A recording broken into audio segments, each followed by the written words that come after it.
Welcome to the Deep Dive.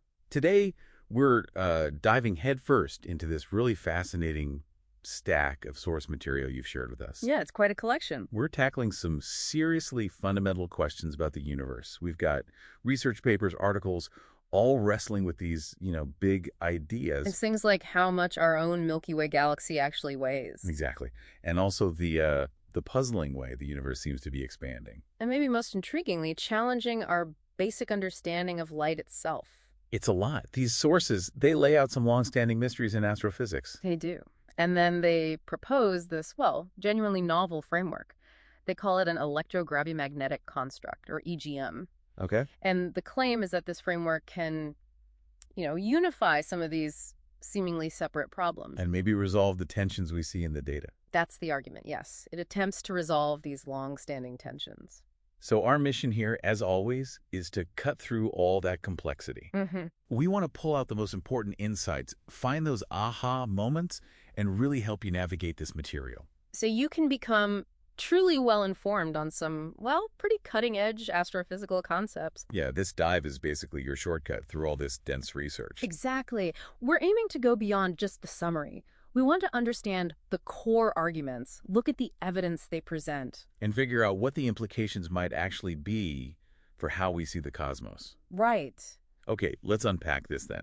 We're starting with two big cosmic mysteries that these sources suggest are, deeply interconnected. The first one is practically on our cosmic doorstep. Just how much does the Milky Way galaxy actually weigh? You'd think this would be a settled question by now, wouldn't you? You really would. But it's surprisingly contentious. The sources point to what they actually call an alarming discordance in the recent published estimate. Alarming discordance. Okay, what are we talking about? We're talking about the total mass, the gravitationally bound stuff, including dark matter, often called the virial mass, or MVIR. Right.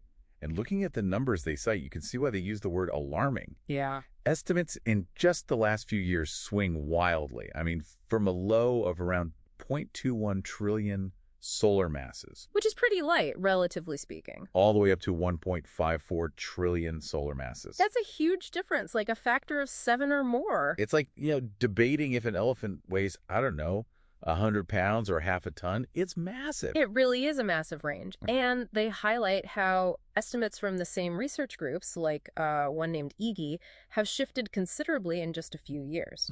So why such a big difference?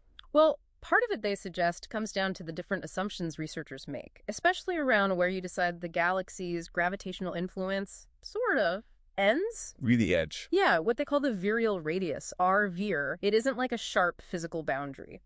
So different definitions, different ways of calculating it lead to different mass estimates. So lack of standardization, maybe? Where? Or just different underlying assumptions are messing with the scales when we try to weigh our own galaxy? Seems to be part of the problem, yes. Okay, so that's one mystery.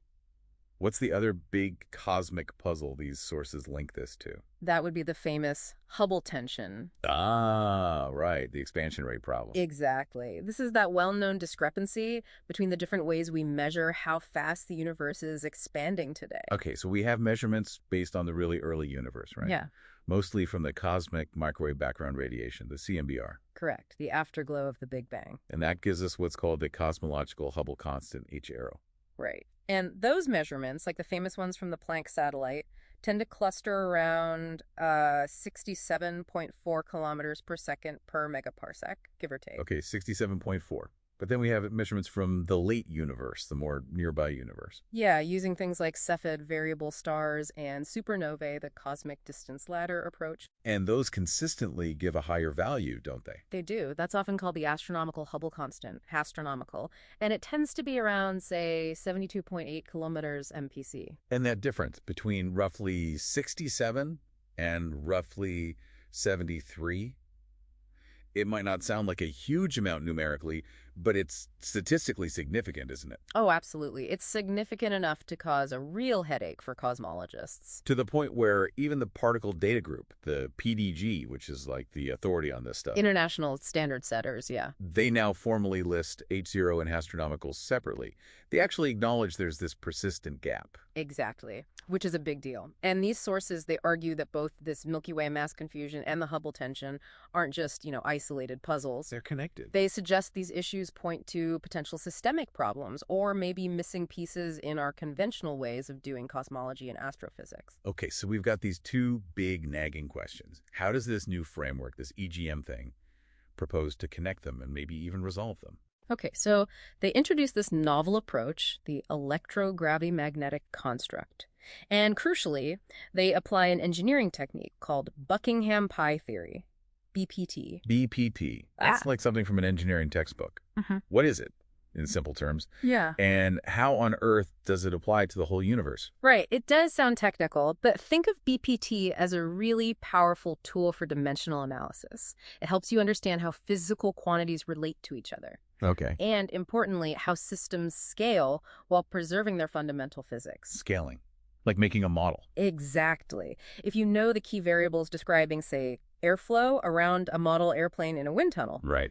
BPT can help you figure out how to describe the airflow around the full-sized airplane using the same underlying physical principles. It's about finding these universal relationships that hold across different scales as long as the basic physics is similar. Okay, so they're using this scaling idea to connect the really, really big, the universe, to something, well, smaller, like our galaxy. Precisely. That's the core idea, and it's a pretty bold one. What is it? They propose that the Milky Way, viewed as a kind of galactic sphere out to its theoretical virial radius, our VIR, is in thermal equilibrium with the cosmological sphere, which they define out at the Hubble radius, our PHIA, basically the edge of the observable universe. Whoa, okay. Thermal equilibrium between our galaxy and the edge of the observable universe. Yeah. And there's more, they say. This equilibrium exists at the exact temperature of the cosmic microwave background radiation. That 2.7255 Kelvin, yes. That's a pretty profound connection to propose. What does thermal equilibrium even mean in that context? It's not like they're swapping heat like 2 cups of coffee. No, not in that direct sense. Here, it signifies that these two incredibly different scales, the galactic and the cosmological, share a fundamental connection that's expressed through this temperature. Okay. Temperature in physics relates to energy, to particle kinetics. They argue that proposing this equilibrium exists at the CMBR temperature, which is a fundamental cosmic constant, provides the crucial link needed to apply BPT. Ah, so the CMBR temperature is the key. It acts as the anchor. It allows them to treat the galactic sphere and the cosmological sphere as, well, dynamically similar systems linked by this shared temperature and the fundamental principles of gravity and electromagnetism. Which is where the electrogravity-magnetic name comes from. Exactly. That's the connection they're drawing. Okay, so the CMBR temperature lets them use this scaling technique to relate galactic properties to cosmic ones. Precisely. And the ultimate goal is to derive exact solutions for parameters like the Milky Way's mass and the Hubble constant directly from first principles. Bridging the gap between, like, quantum scales and cosmological scales. That's the ambition. Bridging quantum influences on particle energies, for example, with the large-scale structure of the cosmos. Got it. Now, you mentioned needing to standardize parameters for this to work. What's one they highlight as being particularly critical, something that varies a lot in conventional methods? A really crucial one they point out is the value for R0. That's the solar distance to the galactic center. So how far our sun is from the middle of the Milky Way? Seems simple enough. You'd think. But different authoritative sources, Macmillan, the PDG, Huang, they list different values. They range from about 8.122 kiloparsecs up to 8.34 kiloparsecs. That doesn't sound like a huge difference, maybe less than 3%. Does it really matter that much? Well, according to these sources, yes, it matters a lot. They calculate that this relatively small variation in just R0 alone can introduce something like a 10 to 15% error into Milky Way mass estimates when you use conventional methods. Wow. Okay, so that really underscores why they want to derive things from first principles and fixed inputs, rather than relying on observational estimates that might have that kind of wiggle room. Exactly. It highlights the need for standardization, which their framework attempts to provide. Okay, so here's where, for me at least, it gets really interesting. Central to this whole framework, connecting all these scales and phenomena, is a really surprising concept. The idea that photons, particles of light, might actually have a tiny non-zero mass. This is definitely one of the most provocative claims in the material, yeah. Because the standard assumption, the bedrock of so much modern physics, from classical E&M to the Standard Model, is that photons are strictly massless. That is the standard assumption, yes. But it's worth noting, as the sources point out, that the particle data group, the PDG, while listing the experimental upper limit for photon mass is incredibly, incredibly small, They do theoretically provision for the possibility of massive photons. It's not absolutely forbidden. So physics allows for it, even if the standard picture doesn't use it. Kind of, yes. And the sources make a key distinction here. They argue that the current consensus that photons are massless is based on experimental inference, not direct proof. Inference, not proof. What's the difference? Well, experiments show that if a photon has mass, it must be extraordinarily tiny. They set tighter and tighter upper limits on what that mass could be. Okay. But the sources argue these experiments don't definitively prove the mass is exactly zero. They just show it's smaller than some incredibly small number. Right. There's always that possibility it's just really small, not actually zero. And why is a massive photon necessary for this EGM framework? It's fundamental to their core equations.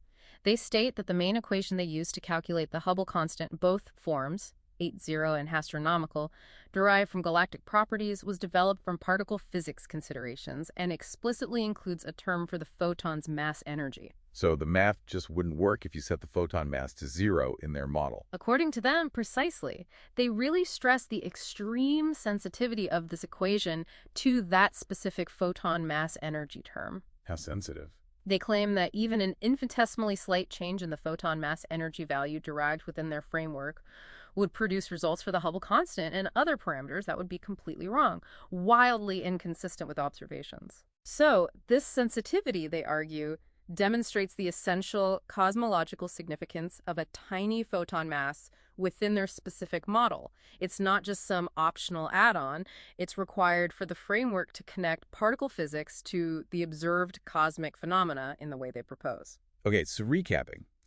This framework links galactic and cosmic scales through the CMBR temperature using this BPD scaling idea, and it crucially relies on the photon having a specific tiny mass for its core equations to function and actually match what we observe. That's the gist of it, yeah. Right, so let's see how they use this framework to, well, test those existing Milky Way mass estimates we talked about earlier. Okay.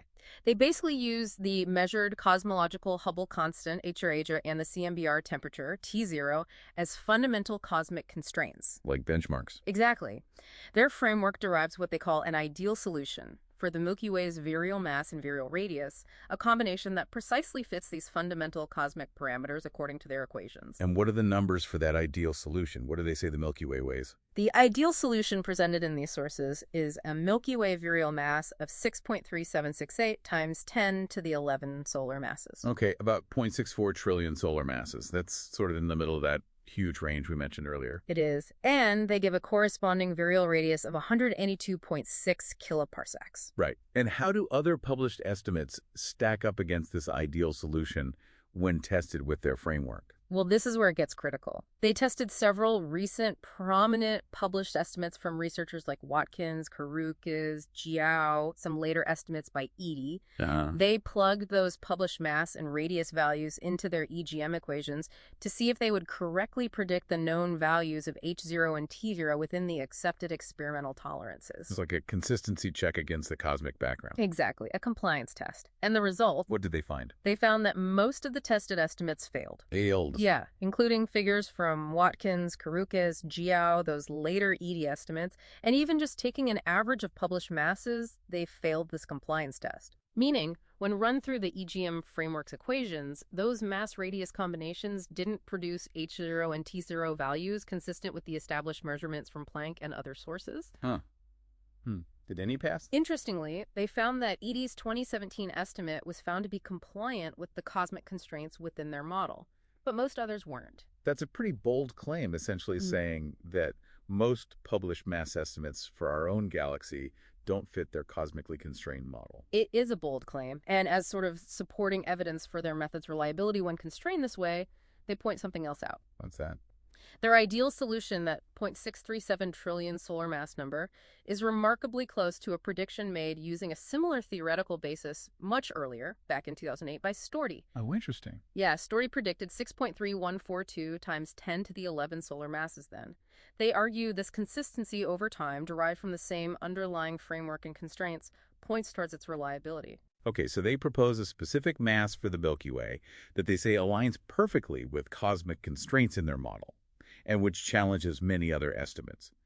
How does this framework then tackle the Hubble tension, that difference between the early and late universe expansion rates? They take a very direct approach here. They essentially argue that the EGM framework invalidates the whole idea of a fundamental tension. Invalidates it. Hang on, but the observational difference is real. How can one framework just make that disappear? People have been arguing about this for years. Right, the difference in measurements is real, but they argue the tension arises from a misunderstanding of what the Hubble constant actually represents. How so? Remember, the same core equation within their framework is used to calculate both H0, the cosmological value from the early universe, and astronomical, the value measured locally using distance ladders. Okay. So if the same fundamental physics describes both measurements, they argue, then there can't be a fundamental conflict in the underlying laws. Then why do we measure different values? 67 versus 73. According to this framework, it's because the Hubble constant isn't actually a single universal constant number that applies everywhere at the present time. It varies. They propose that the value you measure locally, the astronomical Hubble constant, astronomical, actually varies spatially and potentially temporally depending on the local gravitational environment. Specifically, it depends on the virial mass, MVIR, of the dominant nearby large-scale structure, like the galaxy or galaxy cluster you're measuring near. So the astronomical we measure with supernovae is really just the local expansion rate influenced by the mass of the Milky Way or other nearby galaxies. That's exactly their argument. The value measured by the distance ladder is essentially the local expansion rate, which is perturbed or influenced by the mass of the surrounding cosmic structures. H0 from the CMBR, on the other hand, represents the underlying average cosmological expansion rate. Okay, that's a really different perspective. So the tension isn't a clash of fundamental constants, but just us measuring a locally varying rate or comparing it to the global average. That's the claim. It reframes the problem entirely. And does this make testable predictions? It does, and they suggest this provides a clear way to test their idea.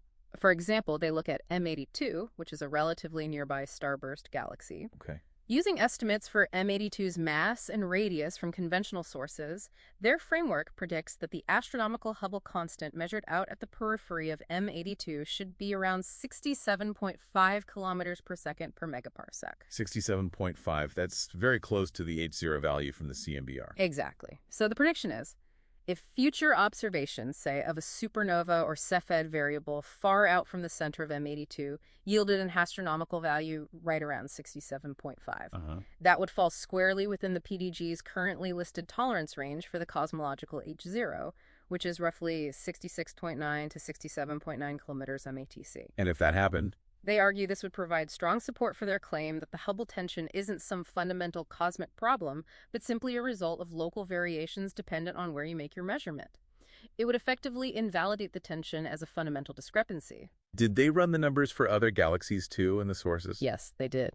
Testing other galaxies using their estimated properties yields a range of predicted astronomical values. For example, they get around 64 kilometers MPC for M32, a small satellite of Andromeda. Lower still. Yeah.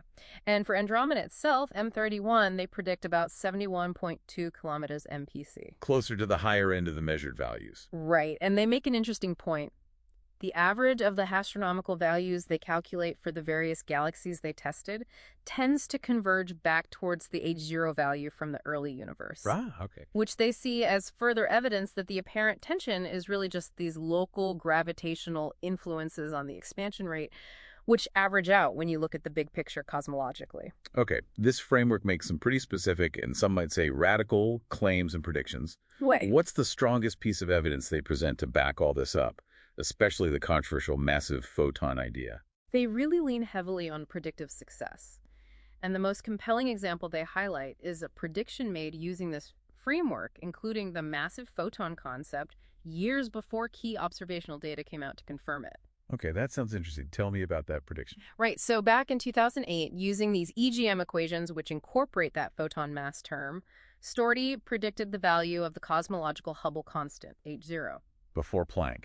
Yes, 5 years before the first major Planck satellite results for H0 were released in 2013. The prediction made in 2008 was that H0 should be 67.0843 kilometers per second per megaparsec. And Planck measured. The first big Planck result was 67.3 kilometers MPC, plus or minus uncertainty. It was remarkably close. Wow. Okay, predicting the Planck A0 value 5 years before Planck measured it, using a framework that explicitly requires massive photons. That does sound like potentially powerful evidence for their specific model. They certainly present it that way, that see it as a striking validation of the underlying equations and the whole framework. Any other predictions? They also point to the internal consistency of results derived from different parts of the framework. For instance, they calculated a similar H0 value, again in 2020, using slightly different constraints within the model, getting 67.1181 kilometers MPC, still highly consistent. And they mention accurate predictions for other physical quantities, like the charge radii of protons and neutrons, and even the density of dark energy. These are all presented as evidence that the framework is coherent and aligns well with established physical values across different domains. And they didn't just rely on their own analysis, they brought AI into it. Yes, that's another really fascinating piece they include in the discussion. They describe using AI models they named DeepThink R1 and ChatGPT 4.0 to conduct a Bayesian probability analysis. Bayesian analysis, okay, that's about updating your belief based on evidence. Exactly. You start with a prior belief, how likely you think something is before seeing the evidence, and then you use the evidence to calculate a posterior probability, how likely you think it is after considering the evidence. So how skeptical did they tell the AI to be about massive photons at the start? What was the prior belief? They set an extremely low prior probability. The number they quote is 10 to the power of minus 12. 10 to the minus 12. That's incredibly skeptical, 1 in a trillion. Yeah, it's vanishingly small. It's like saying you are almost absolutely certain that photons are massless before you even look at the EGM framework's results, profoundly weighted against the idea from the outset. Okay, so starting from extreme skepticism, what happened when the AI crunched the numbers, feeding in the EGM framework's predictive successes and internal consistency as evidence? Well, after running millions of Monte Carlo simulations, which is basically like running virtual experiments over and over to test the model against the evidence, the Bayesian analysis yielded a posterior probability. Yes. Exceeding 99.9%. Over 99.9%. Yes, and in some iterations, they report it went even higher, exceeding 99.99999999999%. That's 12 nines in favor of the photon possessing a tiny mass. Wow. Specifically, a mass around 3.2 times 10 to the minus 45 electron volts. So let me get this straight. Even starting from a position of almost absolute certainty that photons are massless, the AI, looking purely at the evidence presented from this framework's results, concluded that it's overwhelmingly likely that photons do have this tiny mass. According to their analysis presented in these sources, yes. The argument is that the predictive power and the internal consistency demonstrated by the framework were just so incredibly improbable if you assume a strictly massless photon that the Bayesian update forced the probability to shift dramatically. Suggesting the observed results aren't just coincidences, but are extremely strong evidence in a statistical sense for the underlying model, which includes that massive photon component. That's the conclusion of their Bayesian analysis. Okay, so let's take a step back. What does this all mean if we take these sources at face value? Well, according to these sources, it could mean several big things. First, we might have a new, standardized, and fundamentally consistent way to measure our galaxy's mass. One that aligns with cosmic constraints like the CMBR temperature and 8.0. Right. Second, it suggests the Hubble tension isn't really a crisis in cosmology after all. It's just a natural consequence of the expansion rate varying locally based on mass distribution. A testable prediction of the framework, yeah. And third, perhaps most fundamentally, it challenges one of the absolute bedrocks of modern physics, the assumption that photons are massless. Exactly. And it does so based on its claimed ability to unify different scales and make accurate predictions that have apparently been validated by observations like those from the Planck satellite. That's huge. But a massive photon, doesn't that cause theoretical problems? I seem to remember something about gauge invariance. It does, and they acknowledge this theoretical challenge directly in the sources. Gauge invariance is a fundamental symmetry principle in physics, crucial for theories like electromagnetism and the Standard Model. A massive photon naively breaks this symmetry, which is a major theoretical hurdle. So is there any way around that? Do they offer a solution? They point towards potential theoretical workarounds that have been explored in particle physics. Things like the Stuckelberg mechanism, or perhaps invoking something like the Higgs mechanism, which gives mass to other particles. So complex theoretical physics stuff. Yeah, very complex. But these are known theoretical pathways that might allow for massive force-carrying particles, like a photon, while preserving the necessary symmetries, perhaps under specific conditions. They suggest this is a key area for further theoretical work within their framework. And they even speculate it might connect to dark energy. They do. They briefly mention that exploring these mechanisms might even offer insights into the nature of dark energy, perhaps linking the photon mass to some kind of underlying dark energy reservoir, which could potentially help explain the universe's accelerated expansion. But that seems more speculative at this stage. Okay. And they also stress that future observations can help test all these ideas, right? Yeah. Absolutely. They highlight that ongoing and upcoming surveys like Gaia mapping the Milky Way, the James Webb Space Telescope peering deep into space, the Square Kilometer Array listening for radio waves, the Dark Energy Survey mapping cosmic structure, all these are generating incredible amounts of high-precision data. Data that could test their predictions. Exactly. Data that could be used to test the predictions very precisely. For example, getting really accurate measurements of astronomical at the edge of galaxies like M82, or maybe even looking for subtle effects of a tiny photon mass on things like fast radio bursts that travel across vast cosmic distances. Their arrival times might depend slightly on frequency if photons have mass. Interesting. It also sounds like they're making a broader point, maybe implying that some of our current methods in astrophysics might have, well, blind spots or issues. That's definitely a strong undercurrent in the sources, yes. They argue that relying on assumptions that might be somewhat arbitrary, like exactly how you define a galaxy's virial radius without a solid physical basis for that specific radius, or potentially neglecting what they see as fundamental cosmic constraints, like this proposed thermal equilibrium with the CMBR.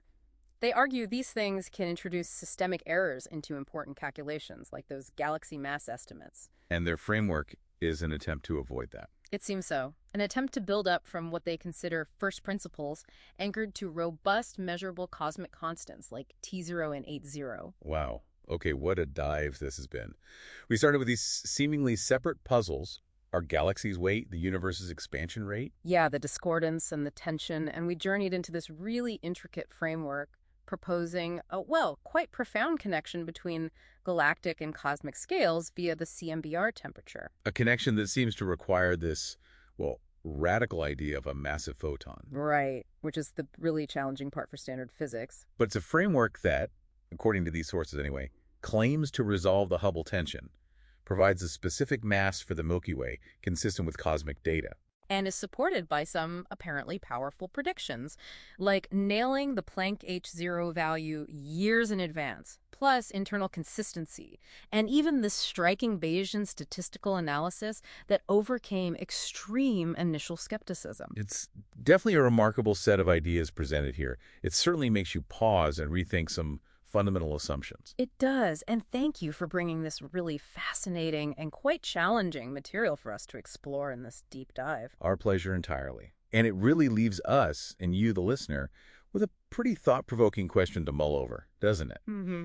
If the photon, the fundamental particle of light that governs so much of our interaction with the universe, if it does actually have mass, even this incredibly tiny amount that these sources suggest, how fundamentally does that change our understanding of light itself? Yeah, what are the downstream consequences? And what other long-held assumptions, maybe in physics, maybe in cosmology, might need to be re-examined if this cornerstone turns out to be slightly different than we thought? And crucially, what new kinds of experiments could we design, perhaps using technology we have now or in the near future, to definitively confirm or completely rule out this idea of a massive photon? Something to ponder.